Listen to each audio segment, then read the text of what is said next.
ask you to open your Bibles to the Old Testament. There's a prophet by the name of Micah. So look in the Old Testament. Of course, the Bible's divided up into two sections. We refer to one as the New Testament and the other as the Old Testament. And so we are looking in the Old Testament this particular Sunday at Micah. He's one of the prophets.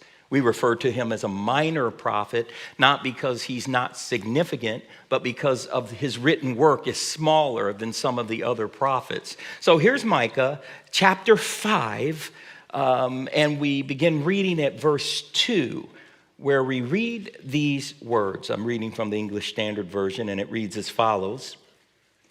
But you, O Bethlehem, Ephrathah, who are too little to be among the clans of Judah, from you shall come forth for me one who is to be ruler in Israel, whose coming forth is from of old, from ancient days. Therefore he shall give them up until the time when she who is in labor has given birth. Then the rest of his brothers shall return to the people of Israel. And he shall stand and shepherd his flock in the strength of the Lord, in the majesty of the name of the Lord his God.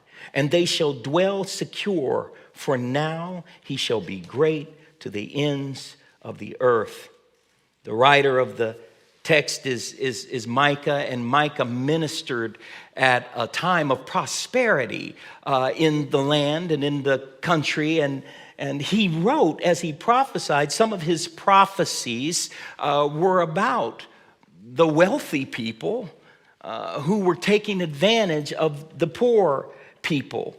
He says in Micah chapter 2, verse 2, he says, they covet fields and seize them, and houses and take them away. They oppress a man and his house, a man and his inheritance. And so Micah prophesied about some of the things that were going on when you have people who have prosperity and there are people who do not have as much prosperity, and they were taking advantage of them, something that seems to continue to happen today as it has happened throughout history. But Micah also prophesied about impending judgment, that there's a time of judgment that will come upon the people. In fact, one of the kingdoms, we know that the people of Israel were divided into two kingdoms. One was the northern kingdom, referred to as Israel, and the other one was the southern kingdom, referred to as Judah. And the northern kingdom would be taken into captivity. That happened around 722 BC. Micah prophesied about things like that. And thirdly, he prophesied a message of hope. That's what this text is. It is a message of hope. And it was spoken of in terms of that one day there's a peace that's going to come to the land, a peace that will prevail. There's a very familiar passage to some of us in Micah chapter 4, verse 3. It reads as follows. He says, he shall judge between many peoples and shall decide disputes for strong nations far away. And they shall beat their swords into plowshares and their spears into pruning hooks. Nation shall not lift up sword against nation, neither shall they learn or study war anymore. There's a peace that's going to come. There will come a time when there is a ruler who will rule the world, actually. And he will usher in a peace, an uncanny peace, if you will. And this peace of which he speaks was to be ushered in by one significant, stupendous, colossal event. And this event was to take place in the town of Bethlehem. I have two main points, the first of which is as follows. Little can become much in the hands of God. That's an amazing thing about God, that he can take something small and he can make something great out of it. Consider this thought. In God's hands, little places can become much. Now, it's not difficult to to see how insignificant Bethlehem was when we look at Micah's words. Look back at verse 2 in chapter 5 of Micah. He says, "But you, O Bethlehem, Ephrathah, who are," he says, "too little to be among the clans of Judah." Micah refers to Bethlehem using its ancient name, Ephrathah.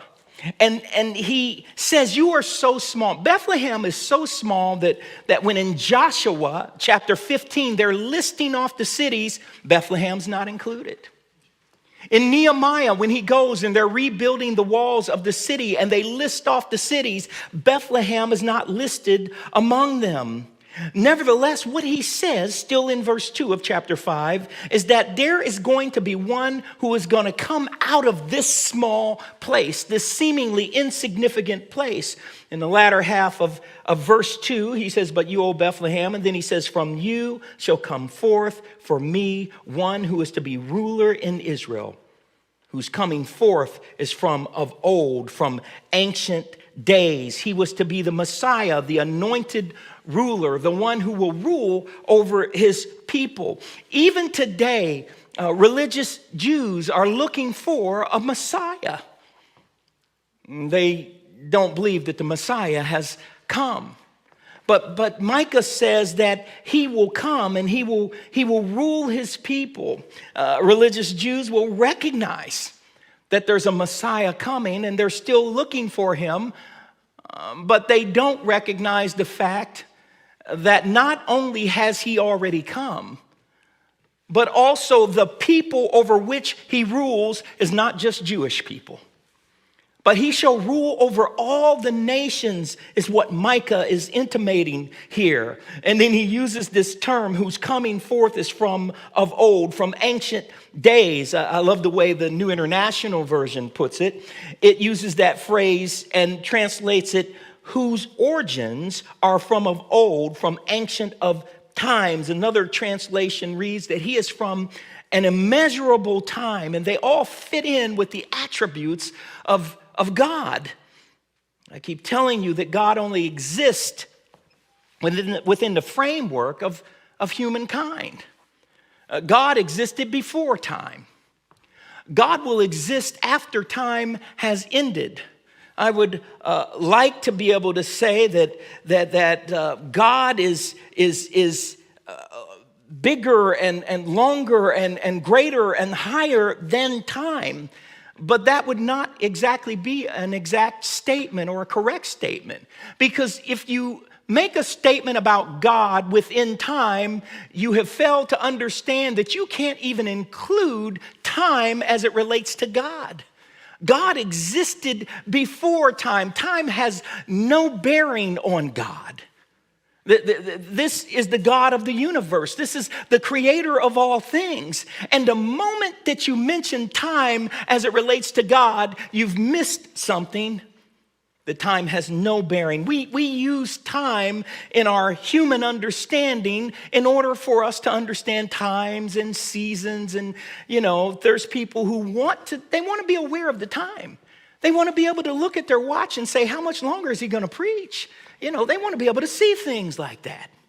But it has no bearing on God. Nevertheless, the Ancient of Days, of whom Micah speaks. The Ancient of Days steps into time, and then he steps into the form of a child, and then he steps into a womb of a young virgin, and then he steps out of that womb and into the world so that he can step up to a cross and stretch out his arms and die for the sins of the world. Because of what God did, this little place called Bethlehem becomes significant, because in God's hands, little places can become big. There's a second thought. In God's hands, little people can become big. They can become significant. On June 5th, 1989, approximately 1 million university students protested. They were protesting against the government and all the unfairness economically, politically, and they were calling for reform due to government corruption. This was in Beijing, China. And the most notable took place on Tiananmen Square in Beijing, China. And China's government responded to these university students who were protesting by shooting some of them and by running over some of them with tanks. Well, a day later, on June 6, 1989, the day after this bloody crackdown on the students, Western reporters were in the area, and they captured the picture of this one little man standing in front of the tanks. The tanks wouldn't run him over because they knew all of the Western reporters were reporting what was going on. This little man has become recognized as the symbol of standing up for rights, of fighting against government corruption. This little man, in fact, he's known as Tank Man because they never identified who this fellow was. Tank Man would never have been known had it not been for the significant thing that he did. Eddie Gazzell was born in 1925. Gazzell gained recognition in the second game of the St. Louis Browns doubleheader against the St. Louis Browns had this doubleheader that they were playing, and this is the fella who steps up in 1951. He only weighed 60 pounds because he only stood a little over 3 feet high. Turns out that Eddie Gazzell was signed to a contract by the manager and owner of the team, but he only did it as a stunt. He wanted people to laugh at Gazzell. And he told him, if you swing that bat when you go up to that plate, I'm going to sue you. And that was the contract that he signed. And so Eddie Gazzell stepped up to the plate, and he put that bat on his shoulder as if he was ready to swing. And the pitcher, who was laughing at him, threw every pitch high and over his head. And Eddie Gazzell, true to his contract, did not swing that bat. And after they said 3 strikes, you're out, Eddie put the bat down and he walked away from home plate. And 18,000 people cheered. They cheered Gazzell for stepping up. He's actually known as the shortest player to ever play the game. He has no runs, no hits, no errors because he never swung the bat, and the owner canceled his contract after that. He didn't get the results that he wanted. He expected people to laugh at Gazzell. It's actually a tragic story, but no one would have known who Gazzell was if it had not been for the significant thing that he did. Mary, she was not famous. She was not rich. She was not powerful. She was just a young woman to be married to just a regular guy named Joseph. She was just a little woman, and perhaps even that in her stature. Nevertheless, Micah says in verse 3, he says, therefore he shall give them up until the time when she who is in labor has given birth. Then the rest of his brothers shall return to the people of Israel.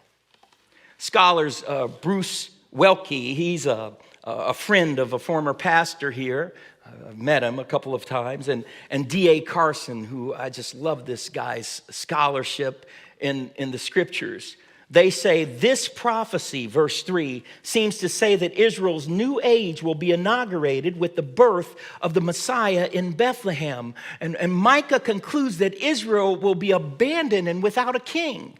That's back in chapter 4 of Micah, if you take the time to read it. But about 700 years later, that prophecy is fulfilled when this young virgin, Mary, becomes pregnant with this holy child, and in bringing about its fulfillment, God uses little people. Have you ever noticed that?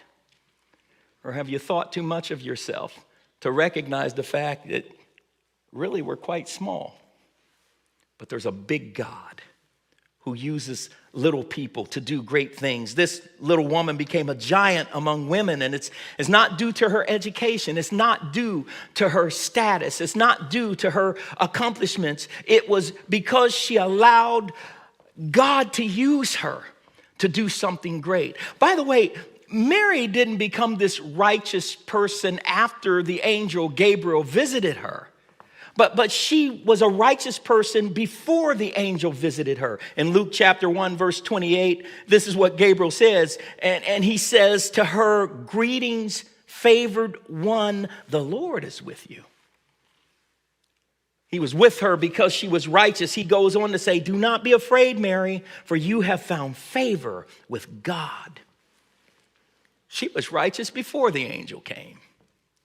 She was a person who loved God before the angel came to her.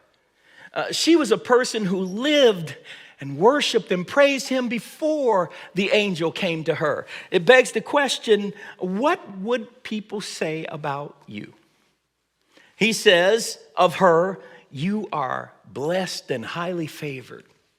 What do people say about you? You are highly favored as being the church gossiper.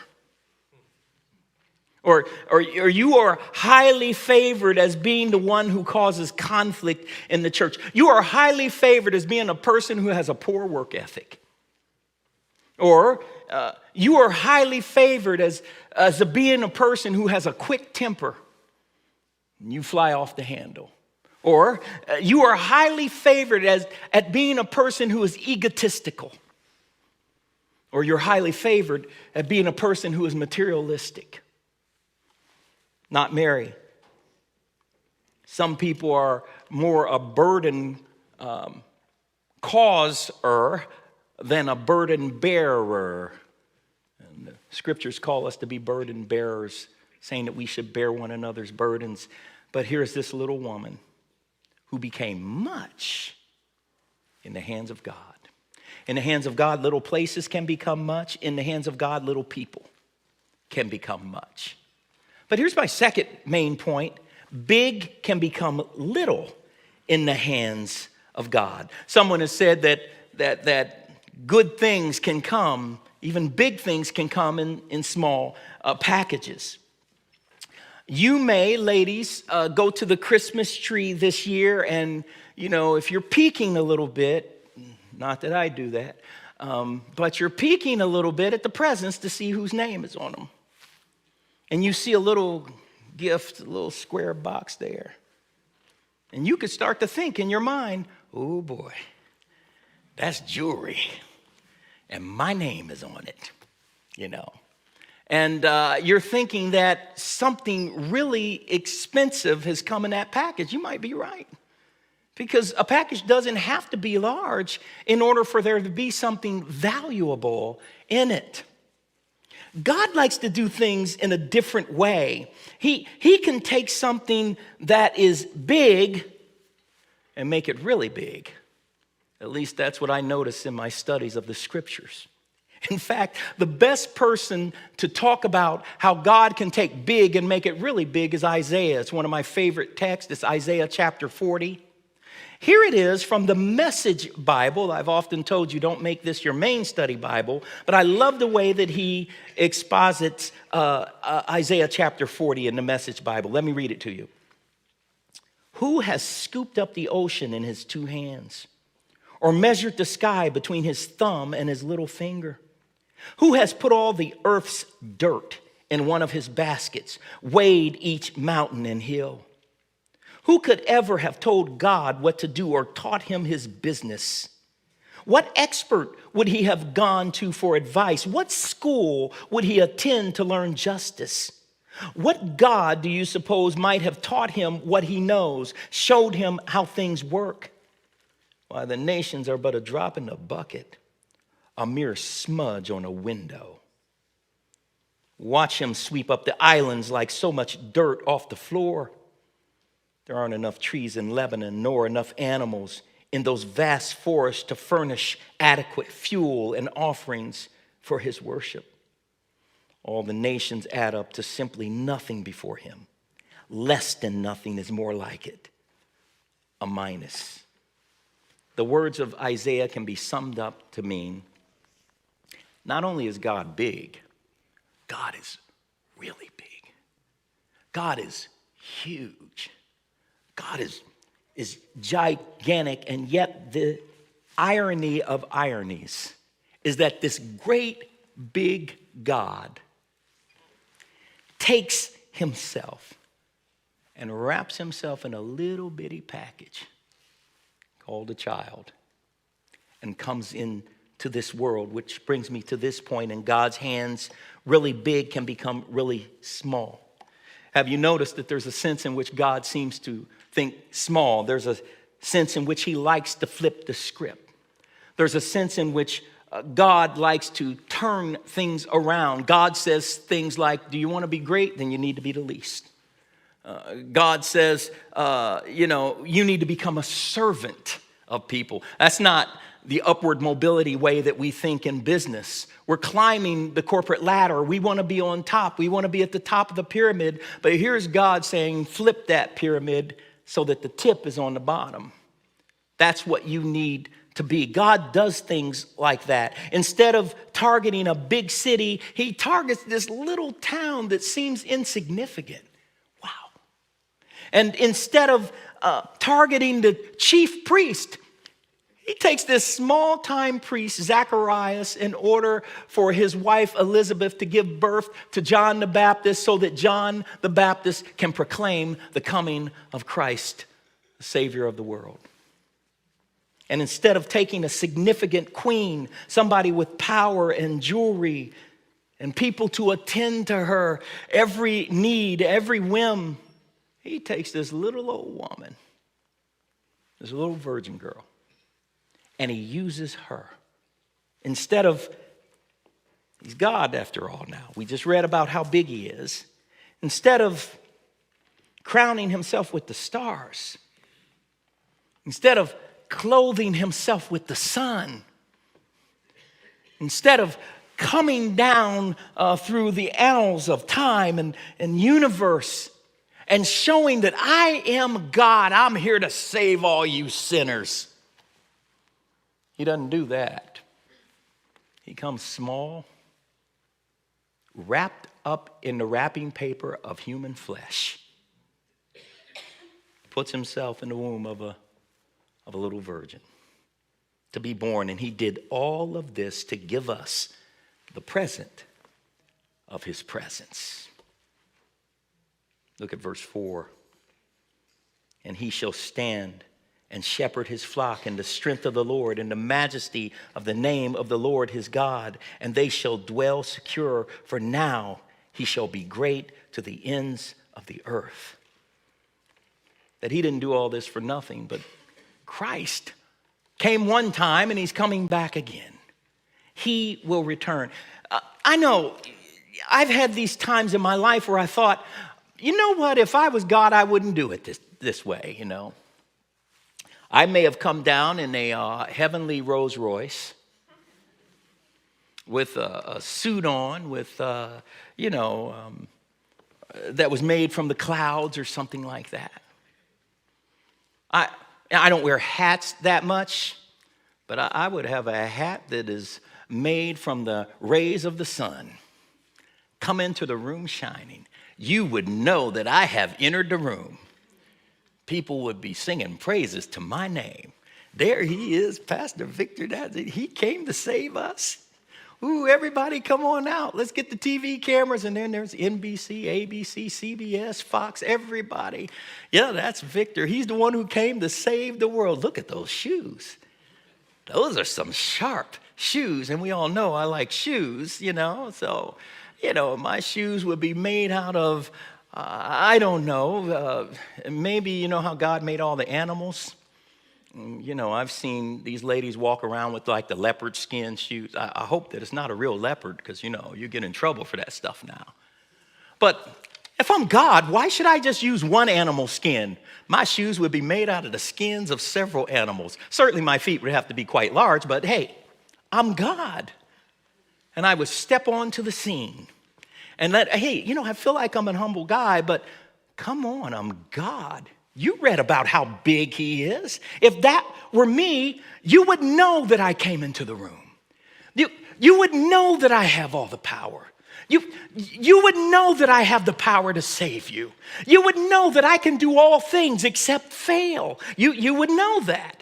Because there's something about having power that if you have a little bit, it can corrupt you absolutely. And as humble as I'd like to believe that I am, give me that kind of power of being the God of the universe. And let me make a decision to come down and save you. You would know, oh, that's Victor. He's God. We know why he's here. He came to save us because we can't save ourselves. We can keep trying. We can keep working. We can try to do enough good so that we can warrant his righteousness, but we know we can't do it. But there he is. Look at those shoes. Made of all the animal skins and the animals in the animal kingdom. That's not what he did. The big became small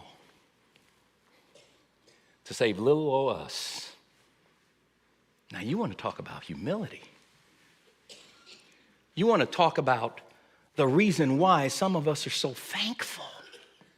It's because this great big God whom Isaiah describes says, I'm going to just make myself small.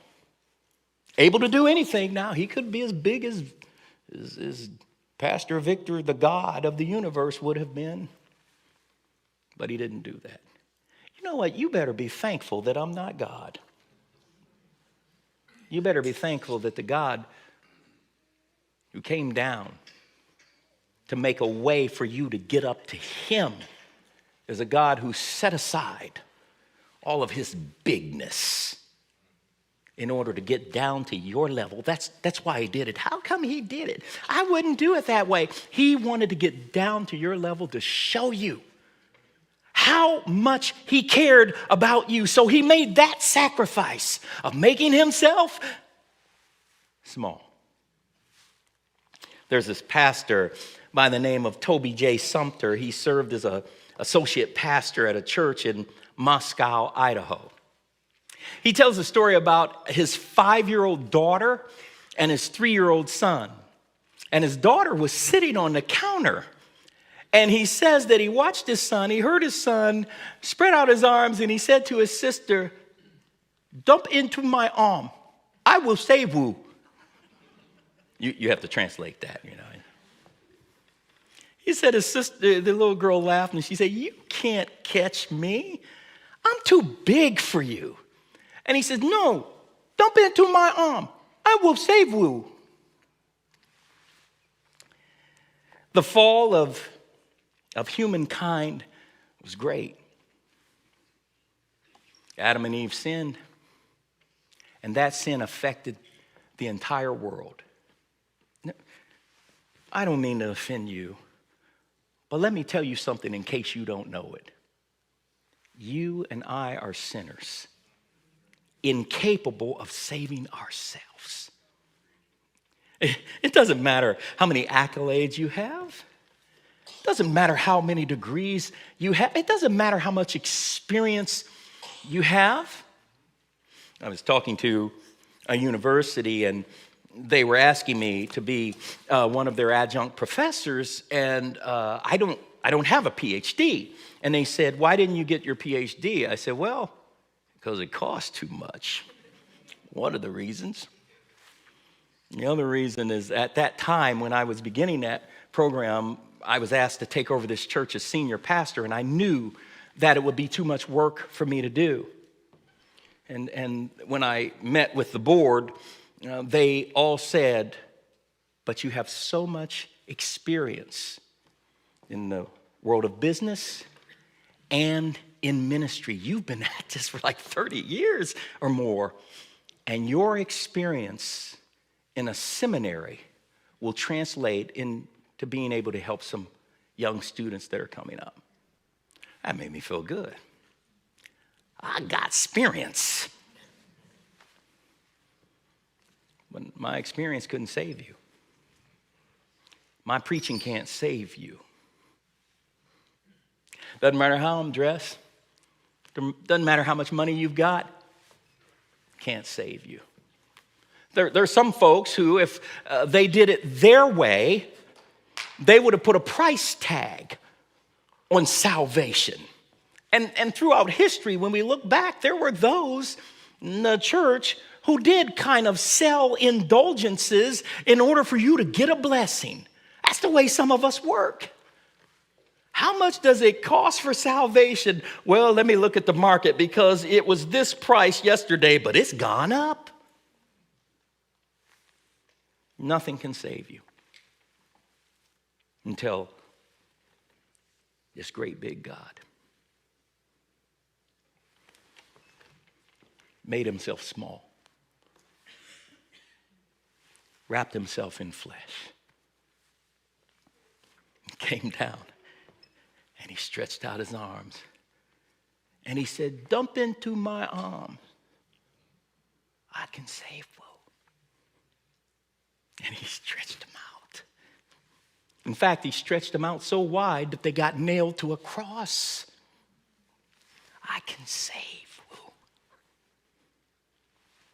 He gave us the presence of his presence so that he could stretch out his arms. By the way, in case you don't know it, our youngest daughter, used to speak in W's when she was young. They do that thing where they can't pronounce words. When I said woo, W-U, just in case you didn't catch it, that means you. It means me. This great big God came down to save us all. Amen. Amen.